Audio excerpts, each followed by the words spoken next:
Ya mungkin dari nasi tumpeng ini akhirnya kita belajar ya kan tentang keseimbangan hidup antar sesama manusia.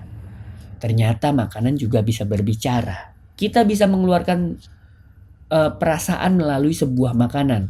Dan salah satunya yang bentuk nyatanya adalah si nasi tumpeng ini.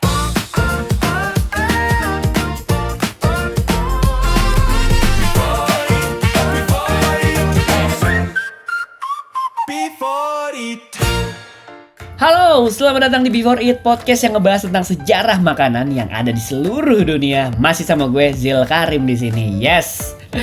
Menu episode kali ini kita nggak cuma ngomongin makanan seperti biasa. Kita akan masuk ke sebuah sejarah.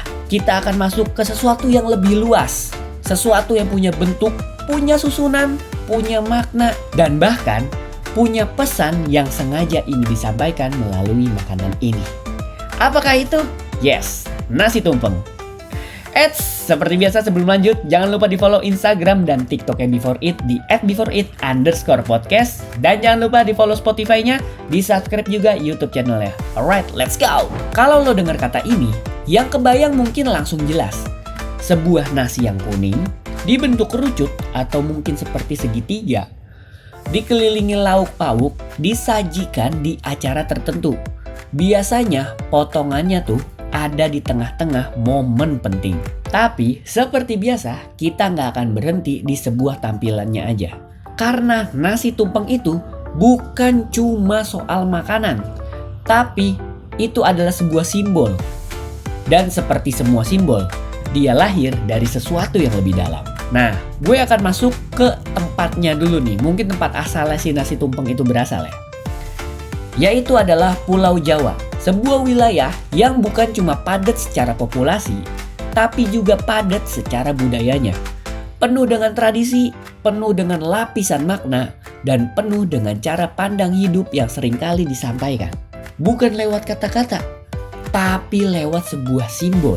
Dan di dalam budaya Jawa, makanan sering jadi medianya. Bukan cuma soal untuk dimakan, tapi untuk menyampaikan. Nah, nasi tumpeng ini adalah salah satu bentuk paling jelas dari itu semua. Sekarang gue akan masuk ke sejarahnya dulu nih. Bakal gue ceritain nih tentang sejarah si nasi tumpeng tersebut. Kalau kita mundur jauh sebelum Indonesia seperti sekarang, sebelum konsep negara terbentuk, sebelum modernisasi masuk, masyarakat Jawa udah punya sistem kepercayaan yang kuat. Dipengaruhi animisme, dinamisme, dan kemudian Hindu-Buddha.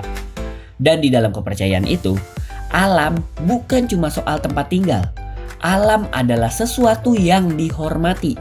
Salah satu seperti gunung, dianggap sebagai tempat yang sakral, tempat para dewa, tempat yang tinggi, tempat yang dekat dengan sesuatu yang lebih besar dari manusia. Nah, dari situlah bentuk tumpeng muncul. Kerucut, menyerupai gunung. Ini bukan kebetulan. Ini adalah sebuah representasi bahwa manusia melihat sesuatu yang tinggi sebagai sesuatu yang harus dihormati. Dan ketika nasi dibentuk seperti itu, sebenarnya itu bukan sekedar estetika. Itu adalah cara untuk menghadirkan sebuah gunung ke dalam sebuah sajian. Dan dari situ, makanan bukan cuma soal aktivitas fisik, tapi juga punya dimensi spiritual. Nah, sekarang kita akan masuk ke perubahan zaman. Ketika Islam mulai masuk ke Jawa, banyak tradisi yang enggak hilang, tapi beradaptasi. Makna-makna lama tetap ada, tapi ditafsirkan ulang. Dan nasi tumpeng tetap bertahan di situ. Masih digunakan dalam acara-acara penting, selamatan, syukuran, dan perayaan. Tapi dengan lapisan makna yang terus berkembang sampai sekarang. Ini menarik karena dari satu makanan kita bisa lihat bagaimana budaya beradaptasi. Bukan dengan menghapus, tapi dengan menyatu. Sekarang kita masuk ke karakteristik si nasi tumpengnya nih. Nasi tumpeng itu bukan cuma satu jenis makanan. Dia adalah sebuah susunan. Ada nasi, biasanya nasi kuning ya kan, yang dimasak dengan santan dan kunyit. Dan di sekelilingnya ada lauk pauk yang banyak disusun rapih di situ tuh. Ada ayam goreng, ada telur, ada tempe, tahu, sambal, urap, dan masih banyak lagi. Kalau lo mau tahu, lo pesan nasi tumpeng sekarang. Nah, semua itu enggak disusun sembarangan. Ada polanya ternyata. Ada keseimbangannya, ada komposisi, dan ini penting. Karena tumpeng bukan cuma soal satu rasa, tapi soal sebuah harmoni. Ada manisnya, gurihnya, pedesnya, keringnya, basahnya, dan semuanya ada di nasi tumpeng tersebut. Semua itu menyatu dalam sebuah satu sajian. Nah, kalau kita udah ngebahas di situ tuh, udah masuk ke dalam ranah itu, kita akan masuk ke dalam filosofinya, ya kan? Bahwa sebuah kehidupan bukan cuma soal satu hal, tapi soal keseimbangan di banyak hal, ya kan? Jadi kita tuh bisa seimbang di mana-mananya tuh dari filosofi yang ada di nasi tumpeng tersebut. Sekarang kita masuk ke dalam bahan bakunya nih nasi tumpeng. Ya sebenarnya secara dasar bahan tumpeng itu sederhana, beras, santan, kunyit, dan rempah-rempah. Nah, lauknya itu berasal dari bahan-bahan yang dekat dengan kehidupan sehari-hari di masyarakat. Seperti yang udah tadi gue sampein, ya seperti telur, ayam, tempe, tahu, dan sayuran-sayuran. Enggak ada yang terlalu mewah, tapi justru di situ tuh muncul kekuatannya. Bahwa sesuatu yang sederhana bisa disusun menjadi sesuatu yang bermakna. Dalam banget kan. Sesuatu yang sederhana disusun menjadi sesuatu yang bermakna. Itu tuh sebuah filosofi yang dalam banget ya. Karena ya memang nyatanya seperti itu gitu.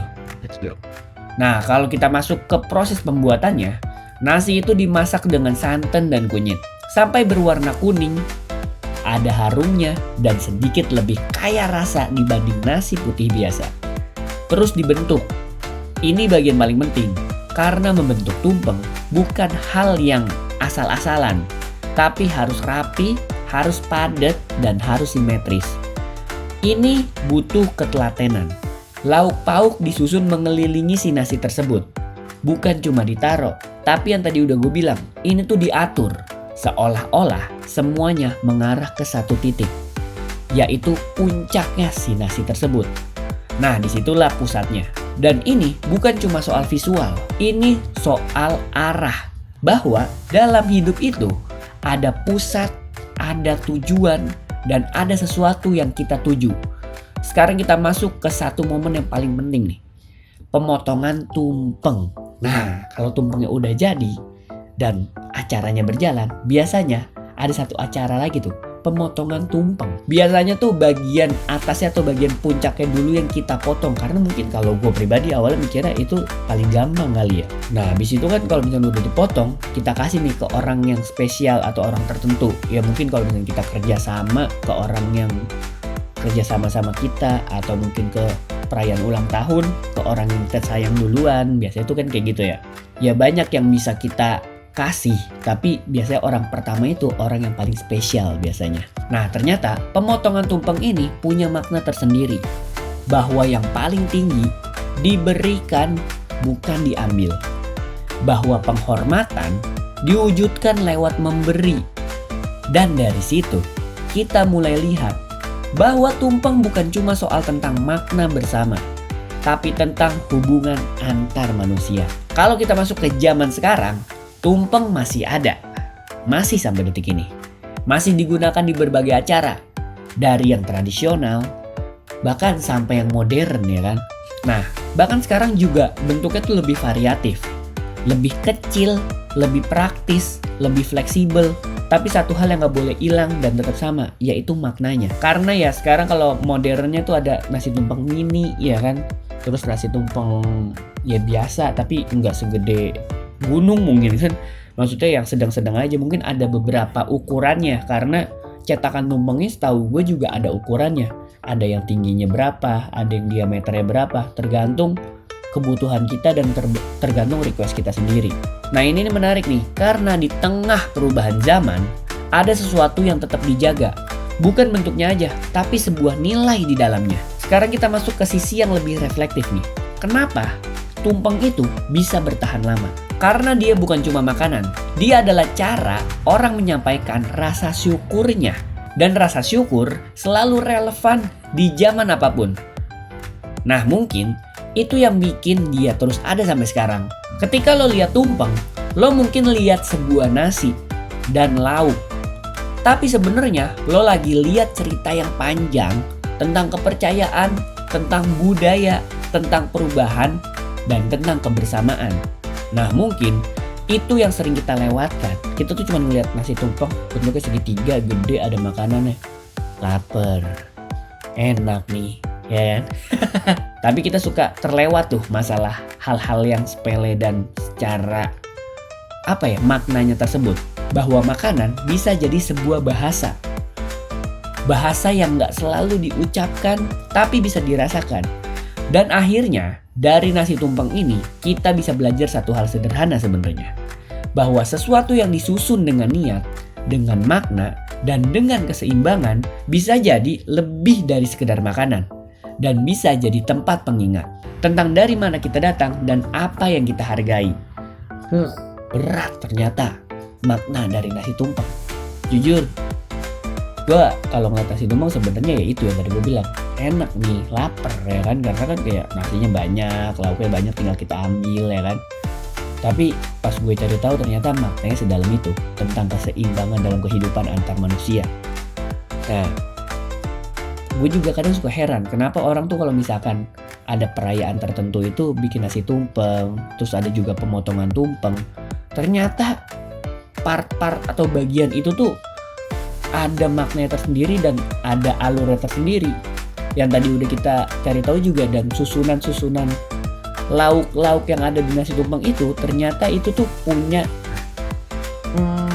rasanya dan punya susunannya yang kuat, yang menjadi titik, yang menjadi dan menuju pusatnya tersebut. Gue juga baru ngeh sih. Oh iya, pantesan ada ayam, ada tempe, ada telur, ada sayur-sayur. Jadi tuh kayak itu kan makanan yang umum di masyarakat, tapi rasanya juga beda. Dan ternyata itu tuh dijadiin satu, mengelilingi si nasi tersebut, dan itu menjadi pusatnya si nasinya. Kok bisa kepikiran? Gue juga kadang nggak kepikiran sih. Bukan kadang, emang nggak kepikiran aja gitu. Ternyata si nasi tumpeng itu nggak cuma asal ditaruh, oh ini ayam nih, ini sambal nih, ini apa nih, ini apa nih, ini apa nih. Ternyata itu tuh ada susunan tersendiri, dan yang tadi udah gue sebutin rasanya itu ada rasa pedas, ada rasa gurih, asam, manis, kering, basah. Ya ternyata kalau dipikir-pikir emang ada ya di dalam nasi tumpeng itu. Kalau kita teliti lagi gitu memandangnya. Ya mungkin dari nasi tumpeng ini akhirnya kita belajar ya kan tentang keseimbangan hidup antar sesama manusia. Ternyata makanan juga bisa berbicara. Kita bisa mengeluarkan perasaan melalui sebuah makanan. Dan salah satunya yang bentuk nyatanya adalah si nasi tumpeng ini. Yes, mungkin cukup sekian tentang sejarah si nasi tumpeng. Ya kita bisa sama-sama tahu kan. Lo tahu, gue juga jadi tahu juga kan. Ya kita sama-sama belajar lah di Before It ini. Oke, mungkin cukup sekian tentang sejarah nasi tumpeng. Dan di menu episode selanjutnya, kira-kira kita akan ngebahas apa lagi? Oh iya, mungkin kalau misalkan lo punya sejarah tentang nasi tumpeng atau punya cerita tentang si nasi tumpeng ini, lo bisa tulis di kolom komentar di bawah. Alright, yes, gue Zil Karim dan ini Before It, karena setiap makanan punya cerita. Sampai bertemu di menu episode selanjutnya. Bye-bye.